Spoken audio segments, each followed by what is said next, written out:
어떤 분이 이런 질문을 해주셨어요. 욥기서를 읽어가는데 욥의 친구들의 이야기를 보면 틀린 얘기가 아닌 것 같다, 이런 질문을 하더라고요. 이 욥을 좀 이야기하자면, 욥기서가 간단하게 이야기하자면 이런 겁니다. 사탄이 하나님께 이야기를 하죠. 욥이라는 사람이 있는데 욥은 하나님을 경외하는 사람인데, 이 욥이 하나님을 경외하는 것은 다른 게 아니라 하나님께서 풍요로움을 허락하여 주셨기 때문에, 그가 좀 괜찮게 살기 때문에 하나님을 예배하고 찬양하고 경외하는 것입니다. 그게 없어지면 그러지 않을 겁니다, 라고 이야기를 해요. 그래서 하나님께서 그를 시험해보라 라고 이야기를 하시죠. 그래서 욥은 잘 살다가 이제 고난을 당하게 되는데, 재산도 다 잃어버리고 10명의 자녀도 다 잃어버리게 되고 건강도 잃어버린 상황까지 됩니다. 그리고 그 욥의 아내는 욥에게 하나님을 그냥 저주하고 죽어버려라고 하면서 떠나버리기도 하죠. 이런 일들을 당하게 되는 욥입니다. 그 욥이 그래서 이 고난에 대해서 쭉 이제 풀어가는 이야기예요. 그래서 친구들이 와가지고 이제 이야기를 하는데, 친구들이 뭐라고 그러냐면, 야, 네가 하나님께 뭔가 잘못한 게 있으니까 그런 거 하는 거야. 야, 잘 생각해봐. 분명히 네가 은연중에라도 뭔가 죄를 지었을 거야. 네가 이렇게 고난을 당하는 건 이런 인간고의 그런 결과가 아니면 해석이 안 돼. 이렇게 이야기를 하는 거야. 네가 분명 지었어. 그러니까 하나님께서 벌을 내리신 거야. 이렇게 이야기하는 거예요. 근데 친구들의 이야기들을 이 욥기서를 앞뒤 쭉 읽어보면 친구들이 이야기한 것만 탁 띄어서 우리가 보면 틀린 얘기 같지 않다. 왜냐하면 신앙생활 잘 못했으니, 신앙생활을 잘 안 하니까 네가 무슨 그런 일을 당한 거야. 하나님께 죄를 졌으니까 네가 벌을 받은 거야. 하나님을 외면했으니까 하나님이 너도 외면하는 거야. 또 틀린 얘기가 아닌 것 같죠. 욥의 친구들이 그렇게 이야기하는 것이죠. 중요한 것은요, 무엇이냐면 친구들이 그 말을 한 게 틀렸다 맞다가 아니에요. 그 말을 하게 된 동기에 대해서도 살펴봐야 돼요.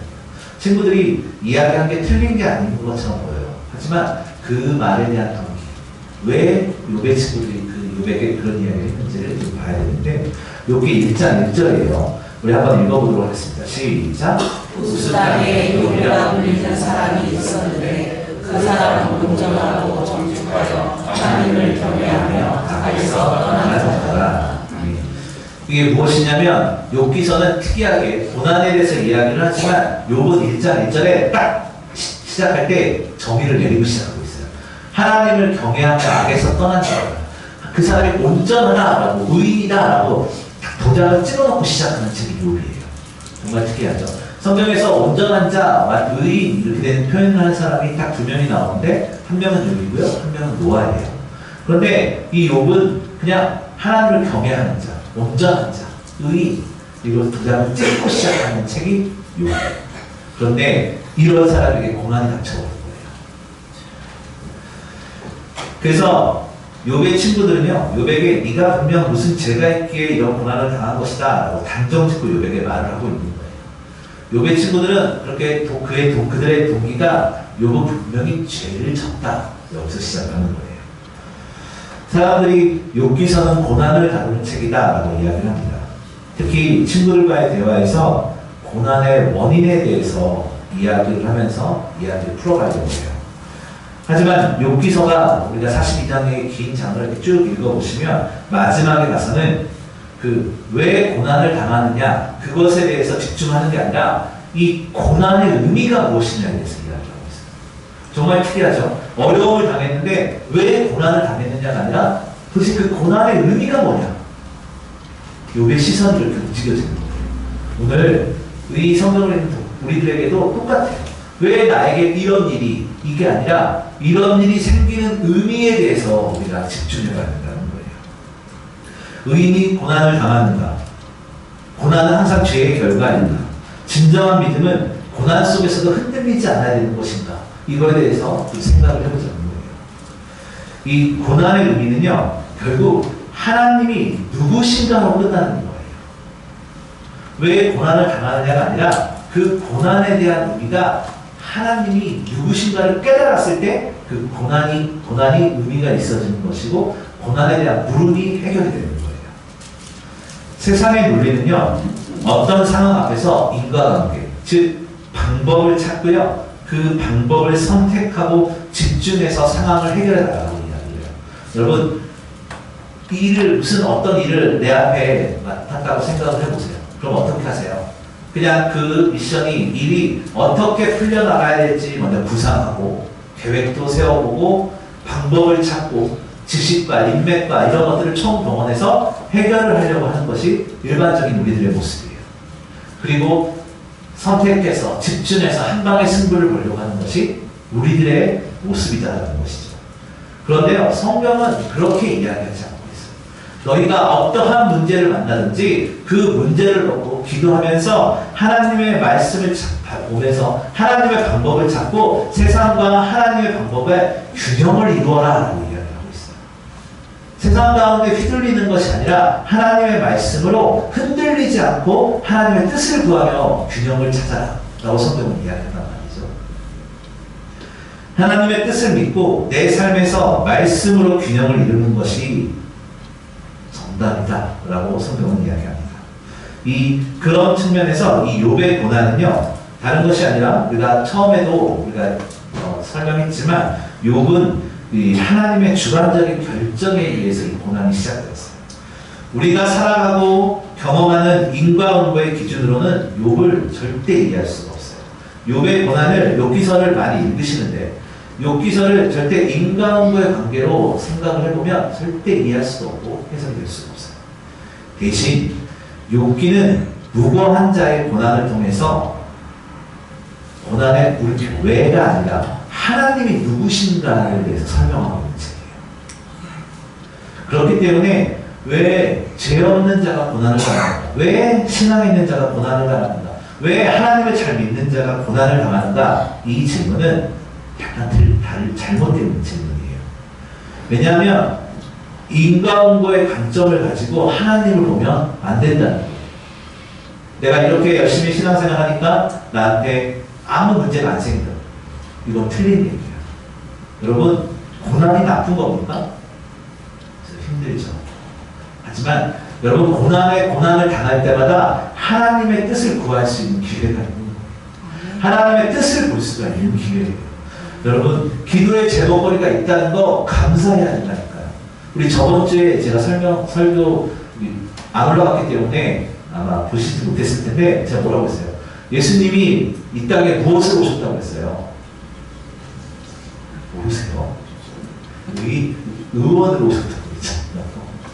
제가 다음 주에 저번 주 설교를 똑같이 해도 아마 여러분들이 모르실 것 같아요. 예수님이 뭐라고 그러셨냐면 의사는 병든 자에게만이 필요한 게 의원이라고 하셨어요. 그래서 우리가 고난과 기도의 제목이 있다는 건 기쁜 일이라는 거예요. 기뻐해야 되는 거예요. 왜냐하면 하나님 예수 그리스도의 만지심과 동행하심과 인도하심의 역사를 경험할 절호의 기회이기 때문에 여러분, 고난을 당한다는 건 물론 어렵고 힘들고 좌절되는 문제예요. 하지만 이 욥기서를 통해서 보면 이 의로운 자들의 고난, 하나님의 믿는 자들에 대한 고난은 다른 것이 아니라 왜 내가 이런 고난을 당하는가, 왜 나에게 이런 시련이 있는가가 아니라 하나님이 누구신가를 깨닫게 되고 하나님께 내 삶을 전적으로 맡길 수 있는 좋은 기회라는 거예요. 물론 이번에 신방을 통해서 다 알았어요. 기도의 제목들이 다 정말 많으세요. 그래서 제가 딱 드는 생각이 우리 교회에 우리 늘찬성교회 성도들은 하나님의 응답이 끊이지 않겠다. 이 생각이 들었어요. 결국 우리는 신앙생활에서 열심히 하고 최선을 다해 살고 있는데 왜 이런 일들이 나에게 생기는가라는 그런 반문이 아니라 결국 그런 문제들을 있음에도 불구하고 우리를 만드시고 나의 기도의 제목들을 이끌고 가시는 분이 누구신가에 대해서 고민을 해야 된단 말이에요. 욥이라는 사람은요, 욥기 1장에서 보면 세상에서 가장 하나님을 잘 믿고 하나님 앞에서도 의롭고 완전한 사람이었어요. 욥은 족장시대의 사람이어서 아마 신학자들이 추정하기로는 아브라함, 이삭, 야곱 그때 시대의 사람일 거다라고 추측을 해서 뭐 창세기를 읽고 욥기서를 같이 읽어도 이제 괜찮은데, 그 욥기 1장을 보면 세상에서 하나님을 잘 믿고 하나님 앞에서 완전한 사람이었어요. 심지어 욥은요 10명의 자녀들이 생일잔치를 하다가 분위기에 휩쓸려서 무의식 중에 죄를 지을까 해서 생일잔치 후에 자식들이 지은 죄가 있으면 용서해달라고 범죄까지 지었던 사람이에요. 이렇게 철저하게 신앙생활을 하는 욥에게 정말 처절한 고난이 닥치죠. 먼저 뭐가 없어집니까? 재산과 자녀들을 잃어버려요. 그럼에도 욥은요 뭐라고 하냐면 1장 22절을 보면 욥은 주신 자도 여호와시고 취하신 자도 여호와시니 여호와의 이름을 찬송을 받으실 거다라고 이야기해요. 주신 분도 하나님이시고 취하신 분도 하나님이시니 오직 하나님의 능력 안에 있다라고 얘기해요. 정말 대단한 사람이에요. 이랬던 사람이 나중에 그는 자신이 고난받는 것이 이해가 되지 않기 시작해요. 친구들이 와서 너는 하나님께 죄를 지었으니까 벌받는 거야. 그렇지 네가 뭐가 문제가 있으니까 벌받는 거야 라고 했을 때 나는 정말 열심히 살았는데 이런 고난이 왜? 라고 의심이 되기 시작해요. 그래서 하나님께 의인이 고난받는 것이 어찌된 일입니까? 라고 질문합니다. 하나님 왜 이런 일들이 생깁니까? 라고 하나님께 항변을 하기도 해요. 오늘 본문에 들어와서는 그의 마음이 왜 나에게 이런 일들이 생깁니까? 내가 그렇게 자녀들이 부지 중에 죄를 지었을 거 몰라서 범죄까지 들었던 나인데 하나님 나한테 왜 이런 일이 생깁니까? 라고 항변을 하는 것이 아니라 하나님이 자신의 고난과 환경을 내려두고 하나님이 누구신지를 찾고 있어요. 그래서 고난 그 사건 이후에 달라진 욥의 모습을 좀 볼 수가 있는데 오늘 42장 2절을 보면 이런 말을 하고 있어요. 우리 한번 읽어보겠습니다. 시작. 주께서는 못하실 일이 없사오며 무슨 계획인지 모르실 것이 없는 줄 아오니. 아멘. 이 말은 무엇이겠어요? 하나님은 모든 것을 할 수 있다를 넘어서서 하나님의 절대적인 주권에 대해서 이야기하는 거예요. 욥은 이 자신의 환경이 이 말을 할 때 자신의 환경이 달라지지 않았어요. 자녀들도 있고 재산도 잃어버리고 육신의 아픔으로 처절하게 기와로 몸을 긁을 정도로 아팠던 사람인데 그가 자신의 신세와 이런 걸 한탄하는 것이 아니라 그 욥의 초점이 하나님께서는 못하실 일이 없다. 개역한글에서는 무소불능하시며 이렇게 이야기하고 있어요. 못하실 분이 없습니다. 라고 이야기하고 있는 거예요. 그래서 욥기 24장 12절이에요. 우리 한번 읽어보도록 하겠습니다. 시작. 성경에서 죽어가는 사람들이 신음하며 상한 자가 오고 있습니다. 하나님이 그들의 장사를 보지 아니하시니라. 아멘. 네, 그러니까 좀 전에 42장을 읽었잖아요. 24장을 보면 욥이 하나님께 원망하죠. 죽어가는 사람들이 신음하며 아픈 자가 부르짖는데 하나님 돌아보지 않으십니까? 이랬던 사람이 좀 전에 읽었던 이제같이 하나님께서 무소불능하시고 아무 못하실 일이 없으시고 모든 것을 다 하시는 분이십니다. 이렇게 바뀌었다는 거예요. 도대체 욥의 무엇이 이렇게 달라졌을까? 24장에서 우리가 읽었던 좀 전에 읽었던 24장 12절에서는 하나님 도대체 그 아픔을 왜 안 보십니까? 라고 했을 때 그런데 42장에 가서는 하나님은 못하실 일이 없으시고 모든 것을 하실 수 있으십니다. 이렇게 고백되어진 이유가 뭡니까? 우리가 그걸 생각해야 돼요. 욥이 의인이었고 그랬지만 중간에 보면 자신이 당하는 일들에 대해서 하나님께 원망을 하기도 하죠. 그런데 그럼 그가 하나님의 그 절대 주권을 인정하기 시작해요. 여러분 우리는 우리의 삶의 문제 앞에서 우리의 주권이 하나님께 있다라고 우리는 입버릇처럼 이야기해요. 우리의 주인은 하나님이십니다 라고 입버릇처럼 이야기해요. 하지만 실상 우리의 행동하는 것을 보면 우리의 행동하는 주권은 우리에게 있습니다. 감정적으로 사람들은요 자기 자신을 꽤 높게 평가해요. 미국의 코넬리아 연구팀이 1992년 이 바르셀로나 올림픽 메달리스트들의 행복지수를 조사한 적이 있답니다. 이 게임이 종료되고 금메달, 은메달, 동메달이 정해졌어요. 그래서 메달 색깔이 결정되는 순간 이 동메달리스트 3등 동메달리스트의 행복 점수가 10점 만점에 7.1이었대요.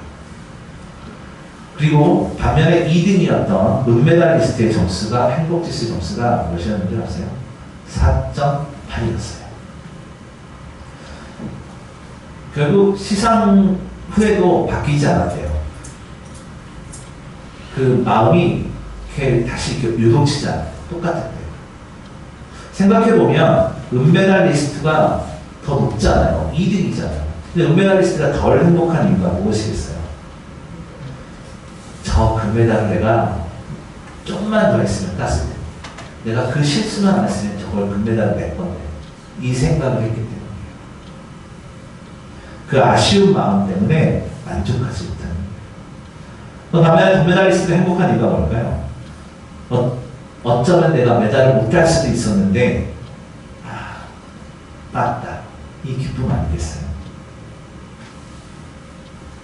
이 결과는 나를 어떻게 평가하고 있는지에 대해서 덜 행복하거나 덜 행복할 수 있느냐, 이제 그거에 대해서 밝혀주는 거라고 이야기를 하더라고요.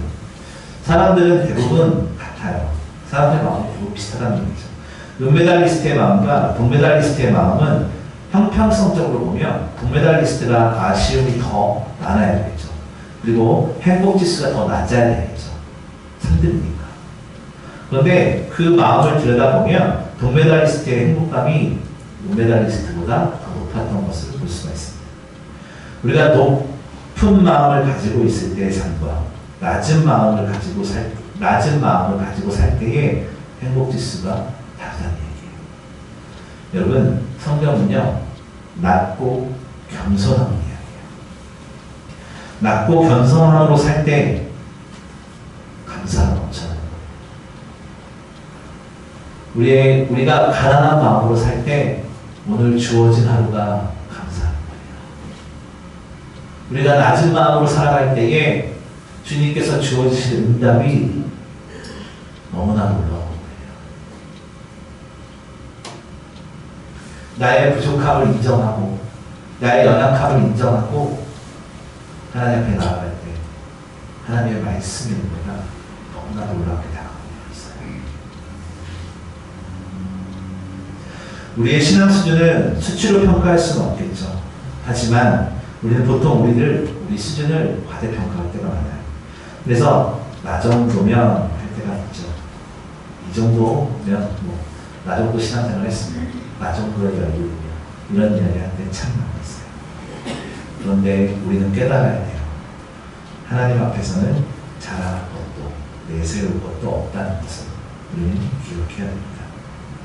그래서 때로 우리는 하나님을 익숙하게 만날 때가 많아요. 이게 무슨 이야기냐면 늘 예배드리고 늘 신앙생활 가운데 있고 늘 성경을 읽고 늘 기도하러 나오고 이렇기 때문에 너무나 이런 환경들이 익숙해질 때가 많다는 얘기예요. 그러면서 우리는 착각할 때가 있죠. 내가 이렇게 열심히 하니까 하나님과 나는 특별한 관계야 라고 이야기를 하고 주변 사람들에게 하나님 나를 이렇게 특별히 사랑하셔. 저는 사실 그래서 특별히 있는 일을 좋아하지 않아요. 근데 여러분, 어떤 일을 할 때 제일 열심히 할 때가 언제인 줄 아세요? 일을 제일 처음 시작할 때. 사업을 제일 처음 시작할 때 어떠세요? 내가 이 사업으로 크게 한번 일으키리라 라고 얼마나 열심히 하세요? 직장 생활하는 건 어떨까요? 직장 생활 처음 할 때 내가 이 직장을 내가 내 한 몸 불살라서 일으켜보겠다 라고 생각합니다. 내가 여기서 열심히 해서 인정받겠다라고 생각하지 않으세요? 내가 여기서 열심히 해서 높아지겠다라고 생각하지 않으세요? 내가 여기서 열심히 해서 다음 단계로 점프하겠다라고 생각하지 않으세요? 돌이켜 생각해보면 제가 전도사부터 시작해서 한 20여 년 이렇게 사역을 했어요. 생각해보니까 한 20년 했더라고요. 제일 제가 지금도 열심히 하고 있지만 제일 순수한 마음으로 열심히 했을 때가 처음 전도사 됐을 거예요. 파티 전도사였거든요. 주말만 가면 되는 거였어요. 근데 파티 전도사님도 불구하고 학교 끝나고 교회 가고 또 교회에서 할 일이 없는데도 가만히 있고 뭐 있나 찾아보고 교회에 일이 있으면 그 누구보다도 먼저 나서 막 새벽부터 저녁 늦게까지 열심히 했어요. 20대였으니까. 건강도 했고 지금 건강합니다만 제일 처음 시작할 때 열심히 했어요. 여러분 생각해보세요. 신혼생활 때 처음에 결혼하면서 얼마나 아름다워요. 그렇죠? 손반짝으로 가슴이 뛰고 남편한테 밥을 해주는 게 기쁨이고 뭐든 제일 처음 시작할 때가 제일 열심히 합니다. 그런데 시간이 지나면 어때요? 그 일이 눈에 들어오기 시작하고 익숙해지기 시작해요. 그럼 무슨 일이 생기는지 아세요? 실수하기 시작해요. 여러분 결혼 생활 오래 하다 보면 처음에는 막 반찬이 막 그러다가 나중에는 밥 하나 푹 하나 김치 하나 대충 먹으라고 그러지 않아요. 물론 저희 집 그러지 않습니다. 저희 집 절대 그러지 않습니다. 네. 일을 하다가 직장 생활에서 익숙해지면 반드시 실수하게 돼 있어요. 이 말을 하고서 1급에 때 이 얘기를 하고서 사무실에 가서 잠깐 앉아서 이렇게 주보를 봤는데 주보에서 실수가 있더라고요. 제가. 일이 익숙해지면 반드시 실수해요. 당연히 할 수 있다고 생각하는 그 나태함이 우리로 하여금 실수하게 만든다는 거예요. 여러분, 아담과 하와가 왜 범죄했나요? 에덴의 모든 것을 누리며 살다 보니 선악과도 당연히 자기 것이지 않을까 하는 그 마음, 하나님과 가까이 성경에서 하나님과 이야기했던 사람들이 몇 명 안 돼요. 모세, 아담. 그 하나님과 이야기했던 것들이 익숙해져서 하나님처럼 되고 싶었던 거죠. 하나님 나랑 이야기하고 같이 있으니까 내가 하나님과 같지 않을까? 이 마음이 벅차요. 사람들은 익숙해지기를 소망해요. 능숙해지기를 소망해요. 사람들은 자신이 하거나 하는 건 잘 하기를 원해져요. 하나님을 만나는 것도 그래요. 우리는 하나님이 익숙해져서 하나님 나와 함께하고 나와 늘 응답해주고 내 필요할 때 나타나 주시기를 원합니다. 그런데요, 하나님께서는 늘 내가 원하는 시간에 나타나지 않으시죠. 하나님은 우리의 생각으로 가둘 수 있는 분이 아니기 때문이에요. 욥도 뭐라고 고백하냐면 인간의 지혜로는 하나님을 이해할 수가 없다고 해요. 그래서 우리 마음 가운데 우리가 잊지 말아야 될 것은 어떠한 상황 가운데서도 흔들리지 않기로 기도해야 해요.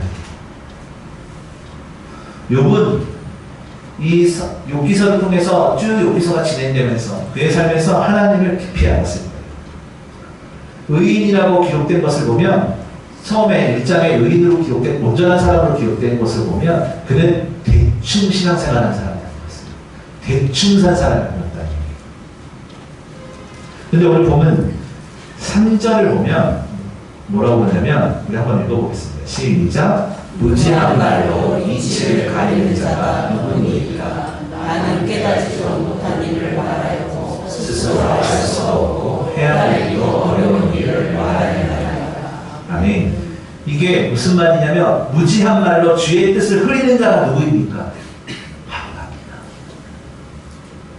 나는 하나님을 안다라고 했지만 네가 내 생각으로는 하나님을 이해할 수도 따라갈 수도 없는 사람이 저기다. 이렇게 이야기해요. 그렇게 철저하게 신앙생활을 했던 사람이 그렇게 철저하게 했던 사람이 아니 내가 하나님을 몰랐어요. 내 생각으로는 하나님을 이해할 수가 없어요. 이렇게 고백하고 있는 거예요. 자신의 한계를 인정하고요. 인간의 능력으로 표현할 수 없는 하나님을 말하고 있는 것이죠. 하나님의 지혜와 주권은요, 인간의 이해를 초월하게 되어 있어요. 이것을 간단히 이야기하자면 하나님을 경외하는 것이다. 하나님을 경외한다는 것은 여러 가지가 의미가 있어요. 하지만 그 중에서 친밀함이라는 뜻이 있어요. 하나님을 경외한다는 것은 하나님과 친밀하다라는 뜻인데, 이 친밀함에 대해서 뭐라고 그러면 존 비비어 목사님이라고 있어요. 존 비비어 목사님이 이런 말씀을, 거룩한 두려움이라는 자신의 책에서 이런 이야기를 해요. 친밀함이란 양쪽이 서로를 기피할 때 일어나는 것이 친밀함이다. 그러면서 시편 139편 1절을 예로 들어서 설명하고 있어요. 우리 한번 읽어보겠습니다. 시작. 여호와여, 주께서 나를 살펴보시므로 나를 아시나이다. 아멘. 이 살펴보다라는 것은 그냥 쳐다본다가 아니라 훤히 안다라는 뜻이에요. 하나님께서는 우리의 한 명 한 명을 그냥 바라보고 있는 것이 아니라 우리의 속속들이 모든 걸 아신다는 거예요. 이 욥이 고난을 당하고 그 어린 친구들에게 비난을 받고 그 과정 가운데에서 그의 감정의 변화와 그의 삶의 변화를 통해서 하나님이 외면하신 것이 아니라 그 모든 것도 속속히 알고 계셨다. 오늘 우리의 삶도 속속들이 알고 계세요. 하나도 남김없이 아시는 분이 하나님이세요. 그렇게 그걸 인정할 때, 하나님은 나를 속속들이 아십니다라고 인정할 때 하나님과의 친밀함이 시작되는 거예요. 드디어 자신의 고난이, 그 고난의 원인이 뭔지를 몰라서 하나님께 화내고 그랬던 욥이 더 이상 그렇지 않고 자신의 상황이 어찌 되었던 간에 하나님과의 친밀한 교제가 시작되는 것이 오늘 본문입니다. 그래서 욥은 이제 거리가 있고 높은 대상이었던 하나님이 아니라 친밀한 하나님으로, 나를 다 아시는 하나님, 나의 모든 것을 이끌어 가시는 하나님이라고 고백하면서 인식하게 되는 거예요. 자신이 고난 가운데 있지만 그럼에도 하나님께서 자신에게 한순간도 눈을 떼지 못하셨다는 믿음의 고백이기도 해요. 이게 어떤 결과를 만들었냐면, 그래서 우리가 오늘 본문의 오전에 귀로만 들었던 하나님을 눈으로 본다는 거예요. 내 삶이 어찌되었던 간에, 내 삶이 기쁘든 즐겁든 슬프든 나쁘든 간에 내가 하나님께, 하나님 이거 내 상황이 왜 이래요? 이렇게 따지는 것이 아니라 이 상황을 떠나서 이 상황까지도, 나의 모든 환경까지도 아시는 하나님께 나의 삶을 맡겨드리고 내가 하나님을 바라보기 시작했습니다. 그래서 들었던 하나님을 눈으로 본다는 거예요. 이게 엄청난 고백이에요.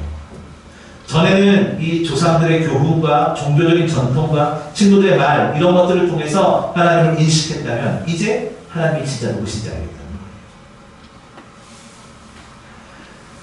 지금까지는 우리도 하나님을 안다라고 하지만 하나님을 우리의 생각에 가둘 수 있는 분은 아니죠.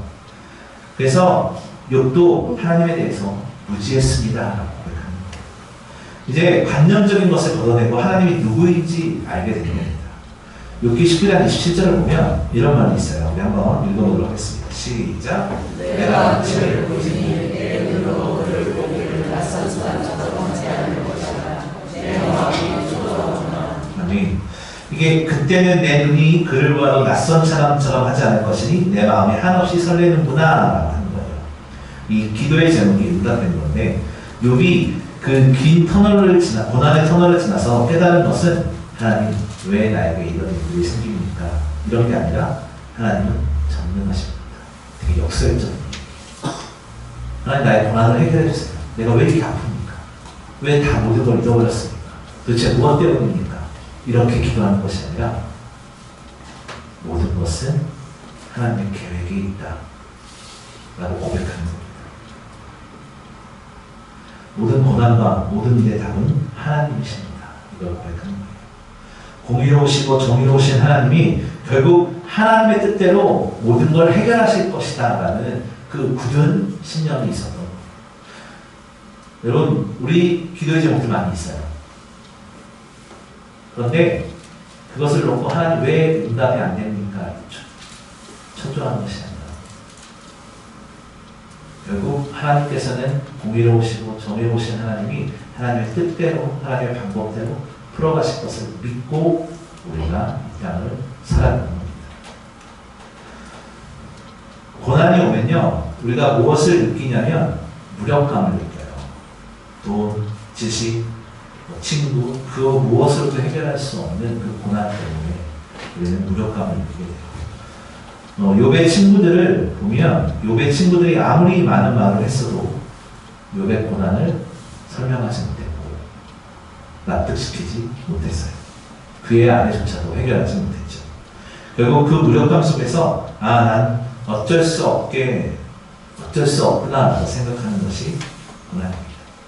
우리의 삶에서 나는 어쩔 수가 없구나 하는 그 고난을 통해서 우리의 인간적인 생각을 거두시고 하나님만 보이게 하는 것이 고난이라는 거예요.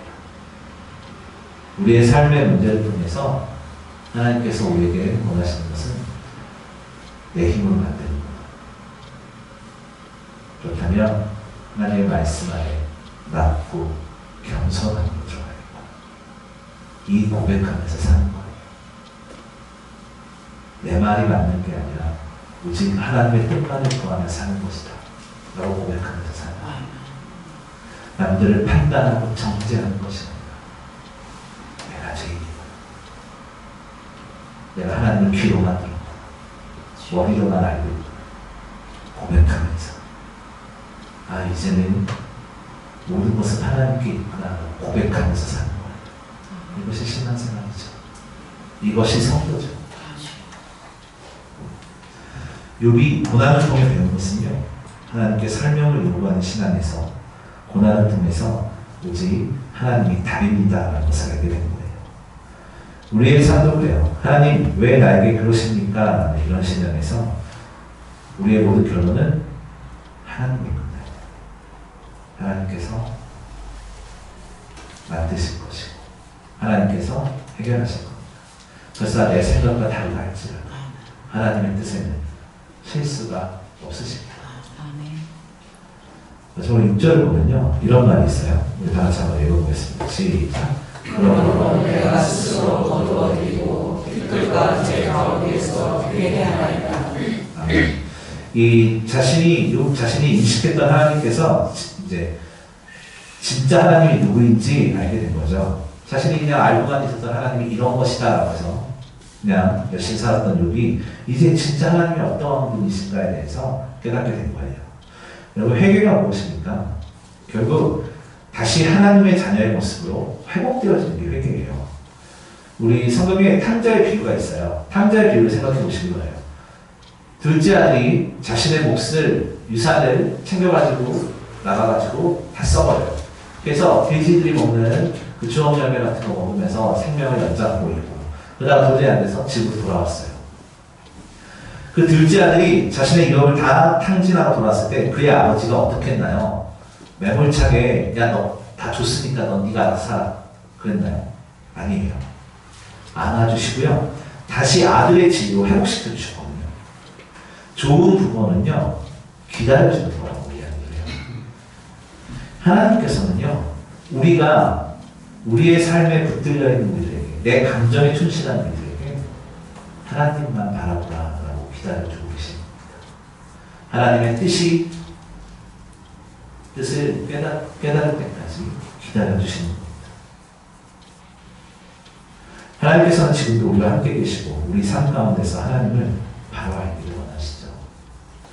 여러분 불안과 두려움이 생기는 것은요 미래를 정확히 알지 못하기 때문이에요. 하지만 우리에게 소망이 되어주시고 인도자 되어주시는 하나님께서 우리의 목적지가 되어주시고 희망이 되어주십니다. 여러분 삶 가운데에서 주님을 붙들고 오늘을 살고 또 내일을 바라보는 우리들이 되어야 됩니다. 말씀의 결론을 내도록 하겠습니다. 하나님께서는 우리를 징계하시거나 그런 분이 아니십니다. 우리를 기다려주시고 우리가 하나님께로 돌아오기를 원하십니다. 그 귀한 은혜 가운데 살아가는 저와 여러분이 되시기를 주님의 이름으로 소망합니다. 기도하겠습니다.